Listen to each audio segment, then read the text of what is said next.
like we hear about these things in different places, but to have it hit home is pretty, it makes it feel really real. Well, right now at 9, hear from a family who lost everything in this weekend's severe weather. Fox 40, 1 hour earlier. Fox 40 News starts now. So we'll have that story for you in just a moment, but first, don't put those umbrellas away just yet. And did I just hear the rumble of thunder just above us? Yes, you did. Yeah, okay. Yeah, it's continuing out there. We're getting some heavy rain tonight, some big downpours, and a lot of lightning. Here's the way it looks right now on live First Alert Doppler radar, and you can see those showers and storms are generally east of Interstate 55 right now, at least for a few days before the next chance for rain. I'm tracking all of it for you coming up in a few minutes. All right, thanks so much, Dave. Well, now to Wilkinson County, where a twister destroyed a family's mobile home in Centreville. The National Weather Service confirmed an EF1 tornado touched down in the county on Sunday evening. So take a look at this map. The Weather Service says the tornado only lasted about 2 minutes, but traveled just under 2 miles to the south area of Centreville and over Golden Clinton Road. The tornado knocked the home off of its foundation, and a tree split the trailer in half. Peter Lawless, his wife, and his kids were not home at the time. His family members spent the day helping the storm victims clean up the mess left behind. They say that home a complete loss. All of these things can go away, but family, like, we are important, and no matter where, home is where the heart is. So despite what happened to the home, as long as our family's together, we can build them a new home. Like, we can get all of these things back. It's the love that matters. Wilkinson EMA Director Maddie Powell says there was also minor damage to a home in Woodville. We do have new videos showing the aftermath of 2 tornadoes that touched down in Alabama this morning. The National Weather Service confirming tornadoes between Birmingham and Huntsville, both EF1 strength with winds peaking near 100 miles per hour. Damage reported in both counties with power lines down in some of those areas. The door, I hear a piece of metal coming. All I do is this and I have my truck keys on my finger like this, and I just duck, my truck keys go flying, and I just hauled tail back to the truck and rode it out in the truck. More rain and storms expected to cross that area through tomorrow. Remember, you can always keep up with the weather in your neighborhood anytime by downloading the free WLBT First Alert Weather app. So tonight there is a major road closure in Smith County that we need to tell you about. MDOT has closed State Route 35 just north of Raleigh for road repairs. That shutdown expected to take about 3 weeks. Fox 40's David Kenny has details on what's exactly being fixed. Construction crews are here in place on State Road 35 in Smith County with heavy equipment to fix a section of road that slid off during recent heavy rains. 28th in Smith County, David Kenny, Fox 40 News. And right now, let's take you to some live pictures of Lakeland Drive at Lakeland Commons Drive. This is just in front of Dogwood, and you can see things are back to normal here. But this was after a crash that involved a Flowood police officer. So take a look at this. The officer collided with a black Nissan SUV at around 4 o'clock this afternoon. According to Sergeant Adam Nelson with the Flowood Police Department, no one was injured in what appears to be a side swipe situation. Both SUVs were towed away from the scene. Trending now on WLBT.com, take a look at this. So 3 Jackson police cars, and that's all 3 of them right there. Well, they ended up having to get towed on Sunday after someone stole the wheels right off of them. The cars were parked behind the police museum in downtown Jackson. Sergeant Roderick Holmes says police are not sure why the wheels were taken, but that's the second time that thieves have stolen wheels from a Jackson patrol car in recent weeks. The car was left on blocks outside the police training academy last month after thieves stole rims and tires.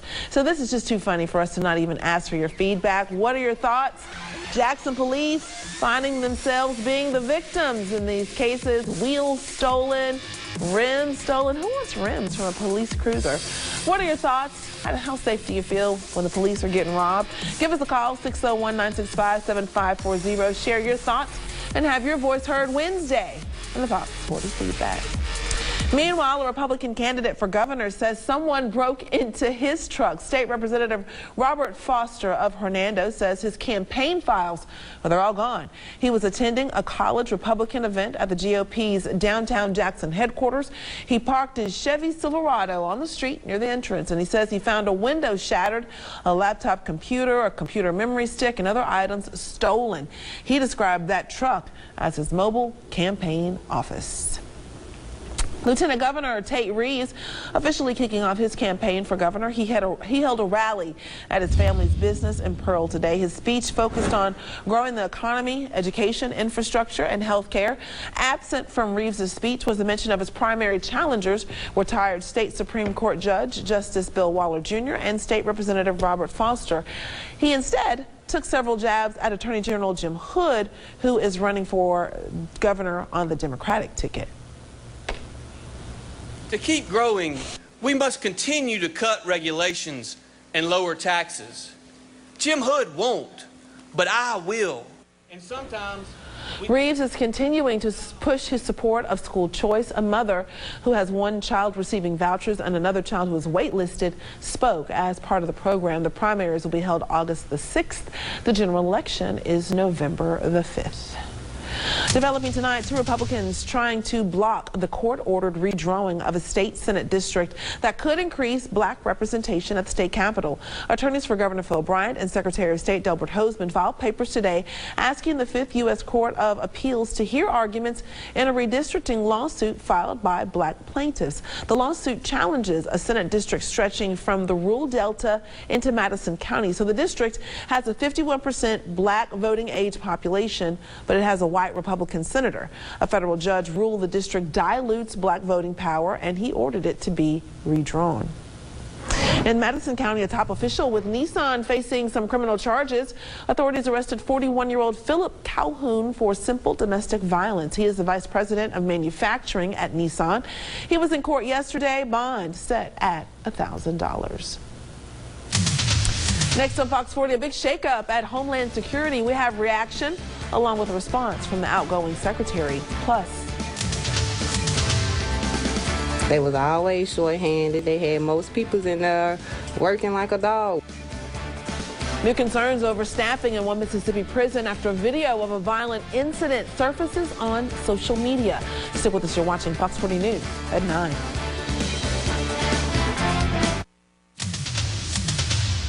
As we take a live look at the White House, there is a big shakeup happening in the Department of Homeland Security. Secretary Kirstjen Nielsen announcing she is stepping down from her post. Her departure sparking a wave of reaction across Washington, including Nielsen herself, who made a rare public statement outside her home. Ray Bogan in Washington with the latest. In December 2017, Kirstjen Nielsen became the 6th Homeland Security Secretary. In Washington, Ray Bogan, Fox News. And this afternoon, the Secret Service Director also announced he is stepping down from his post. Sources tell Fox News he was told 10 days ago to prepare an exit plan. And as this story continues to develop, you can always get alerts right on your phone by downloading the free WLBT News app. Straight ahead, Fisher-Price responds to growing controversy over its rock and play infant swing. Details in Fox 40 Consumer Alert straight ahead. Don't go away.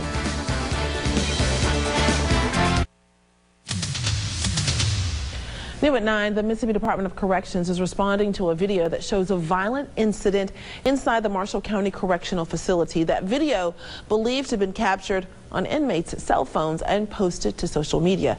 As Kendall Downing reports, there are now new concerns about staffing at that facility. Tonight, multiple sources have indicated. Well, that was Kendall Downing reporting. Also new at 9, with road construction happening all around Mississippi, it is easy for drivers to forget that people working in those areas could be in harm's way so close to heavy traffic.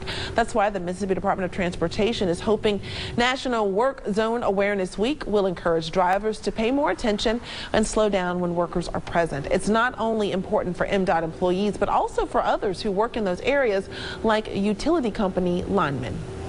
When people are, flying through the work zone, or sometimes they hit outriggers on trucks and stuff like that, they just slow down a little bit. It'd help us out a lot. We want to get the lights on for our members and go home to our families at the end of the day and You know, that's the main goal. So this Wednesday is Go Orange Day, where all roadway safety professionals across the country are encouraged to wear orange to show their support of work zone safety. So here's a Fox 40 consumer alert. On Friday, we told you about the Fisher-Price Rock and Play infant swing.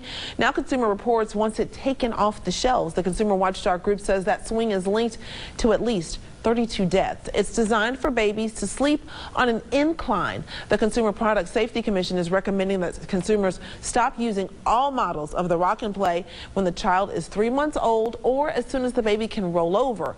But a general manager at Fisher-Price says the sleeper meets all applicable safety standards.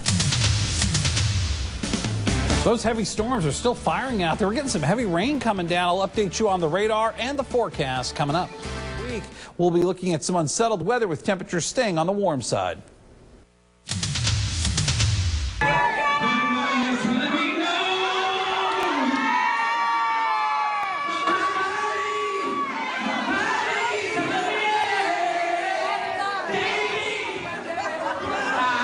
Oh gosh. Okay, so R. Kelly fans paid up to $100 a ticket to watch him sing on Saturday night. So this is video of him singing Saturday night at a club in Springfield, Illinois. But guess how long he sang?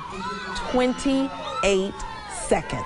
About 100 people showed up. The club's capacity was 450. Only 100 showed up, but they paid $100 a pop. After he sang for 28 seconds, he took selfies and then he danced with the fans. The 52-year-old is facing aggravated sexual abuse charges. 3 of his accusers are under the age or were under the age at the time, and he has pled not guilty and denies any wrongdoing. Wow. Coming up at 9:30, there's a new website filled with data about the city of Jackson. Find out what all you can find out straight ahead on Fox 40 News at 9:30.